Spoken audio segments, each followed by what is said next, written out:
Okay, I'm going to show you how to insert your SD card or your SIM card into your Moto X4.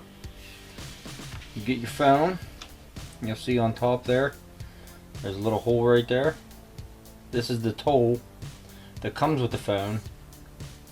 If you don't have that, you'll have to find something small that'll fit in this hole here. Maybe a needle or something, but I got the tool here. So what you do is you'll put your tool into this hole and just push down on it. That'll release it. Once you do that, you can pull this out. I already have the SIM card in there.